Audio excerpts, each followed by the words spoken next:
La monstruosité. Vous présenterez une personnalité monstrueuse et en analysant son itinéraire, vous devez mettre en valeur le contraste entre sa part d'humanité et sa part de monstruosité. Vaste programme. Nous avons l'embarras du choix. C'est pourquoi je vais commencer par le top 3 des monstres tristement célèbres du XXe siècle.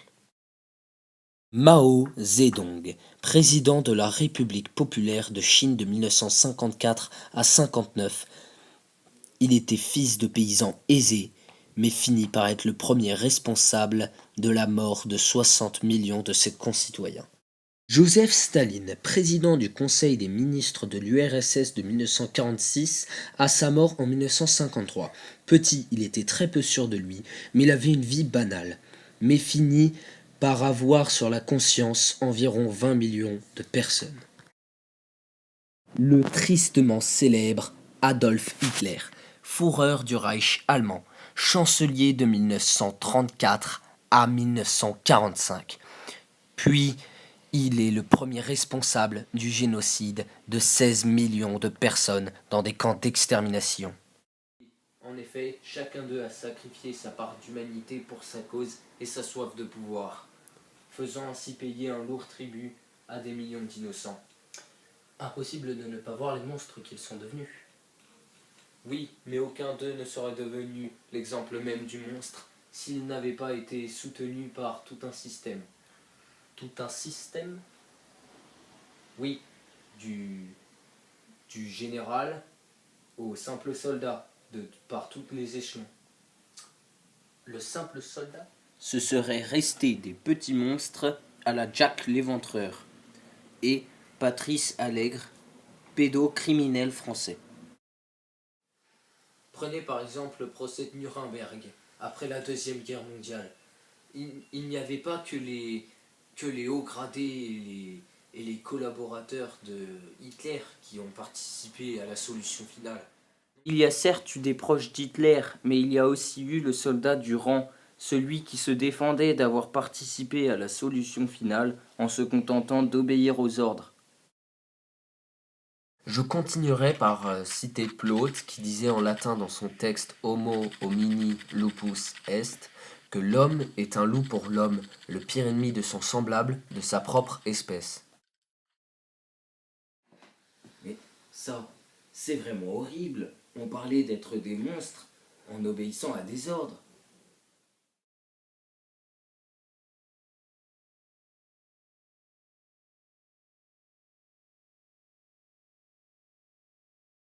Cela a été analysé par la célèbre expérience de Milgram réalisée au début des années 60. Le sujet doit infliger des chocs électriques à l'apprenant si celui-ci ne répond pas correctement à des questions. Sous le regard de l'expérimentateur, le haut gradé, la majorité des sujets continuent à infliger des chocs jusqu'au maximum prévu, 450 volts, en dépit des plaintes de l'acteur et même des hurlements. Et les autres espèces? Est-ce moins monstrueux quand on s'en prend aux autres espèces? Ah, ça, c'est presque à l'appréciation de chacun. Il y a quand même des lois qui varient selon les pays. Mais pas la peine de sortir de France, regarder ce récent procès sur la maltraitance des animaux en abattoir. Arrêtons là, tout le monde n'est pas monstrueux tout de même. Non, mais oui, on a tous une part de Mr. Hyde en nous. Oui, mais on n'est pas tous obligés de boire la potion comme Dr. Jekyll. Connaissez-vous la légende indienne du loup blanc et du loup noir? Un enfant va voir son grand-père, considéré comme le vieux sage du village, et lui demande « Qu'est-ce qu'un homme ?»